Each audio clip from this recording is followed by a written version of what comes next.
ایران اور امریکہ جنگ بڑی تیزی سے جاری ہے، جتنی شہادتیں ایران میں ہو چکی ہیں وہ بتایا نہیں جا سکتا۔ بڑی شہادتیں ہوئی ہیں، سپریم لیڈر سے لے کر علی لارا جانی تک تمام تر لوگ شہید ہو چکے ہیں، بڑی بڑی فوجی قیادت شہید ہو رہی ہے۔ اس جنگ کے اصل حقائق تو بعد میں پتہ چلیں گے۔ اس جنگ کے پیچھے مقصد تو سب کو واضح پتا ہے کہ تیل کے ذخائر اپنائے ہرمز پہ کنٹرول۔ امریکہ چاہتا ہے کہ اپنائے ہرمز میں وہ کنٹرول کرے جس سے وہ چین کو کنٹرول کر سکے، کیونکہ چین ایران سے 60% سے 80% تیل لیتا ہے۔ وہ چین کو بھی کنٹرول کرنا چاہتا ہے، اور مشرق وسطیٰ میں تو اس کے پہلے سے اڈے موجود ہیں جن سے وہ عربوں کو پہلے سے کنٹرول کر رہا ہے۔ ذرا تھوڑا پیچھے چلتے ہیں، تاریخ میں چلتے ہیں کیا کیا ہوا۔ تاریخ میں سٹارٹ میں ذوالفقار علی بھٹو، شاہ فیصل، قذافی نے مل کر ایک بلاگ بنانا شروع کیا جو اینٹی امریکہ اینٹی اسرائیل تھا۔ ان سب کے ساتھ آہستہ آہستہ کیا ذوالفقار علی بھٹو کو نشان عبرت بنایا گیا، شاہ فیصل کو انہی کے محل میں انہی کے بھتیجے سے مروا دیا گیا۔ کرنل قذافی 2011 تک سروائیو کرتے رہے۔ کرنل قذافی کو 2011 میں خانہ جنگی کے لیے مروا دیا۔ اس سے پہلے ایک عورت کی فریاد پر صدام حسین نے حملہ کیا تھا، اس پر اسرائیل پر۔ ان کا میزائل داغنے کا ذرا تھوڑا سا طریقہ کار الگ تھا، راکٹ ڈالنے کا۔ ایک جگہ وہ راکٹ ڈالتے جب فینرز یا جنازوں کے لیے وہ لوگ اکٹھے ہوتے، صہیونی ریاست کے اسرائیلی اکٹھے ہوتے، تو وہ دوسرا میزائل اس پر داغ دیا۔ اس طرح 40 سے 50 میزائل انہوں نے یا راکٹ اس نے داغے، جس سے اسرائیل کو بڑا نقصان پہنچا۔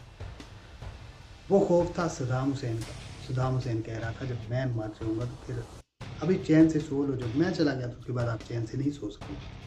خیر، صدام حسین کو بھی کس طرح امریکہ نے جھوٹے دعووں جھوٹا کہہ کر کے کہ جہاں پر کیمیائی ہتھیار ہیں اس کے پاس، سرد جنگ کے دور کے یا سوویت یونین کے دور کے ہتھیار ہیں، وہ عراق کے پاس ہیں، ہم اس لیے اس پر حملہ کر رہے ہیں۔ عراق کو دبا کر دیا، صدام کو مروا دیا گیا۔ عراق کو شکست اس وجہ سے ہوئی کہ عراق کے پاس جو ہتھیار تھے وہ پرانے ماڈلز کے ہتھیار تھے۔ انہوں نے اس کے ساتھ جوابی کارروائیاں شروع کی جو امریکہ کے جدید ہتھیاروں کا مقابلہ نہیں کر سکتے۔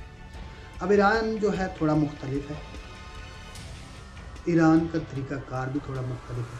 ایران جنگ بھی کر رہا ہے، نقصان بھی پہنچا رہا ہے، خود بھی نقصان اٹھا رہا ہے۔ جیت کی اسے کوئی فکر نہیں کہ وہ جیتے گا یا نہیں جیتے گا، اس نے صرف نقصان دینا، اس نے معاشیت کو تباہ کرنا۔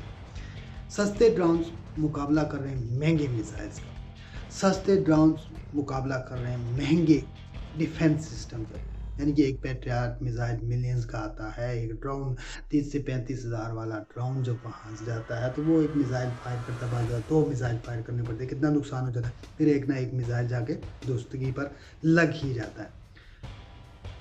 ایران کی اسٹریٹجی یہ ہے کہ 100-200 ڈرون بھیج دیے، ان کے ساتھ 2-4 میزائل بھی ٹھوک دیے، وہ 2-4 میزائل ٹھوک کے تو اپنا کام کر جاتا ہے، پورا نقصان دے گی۔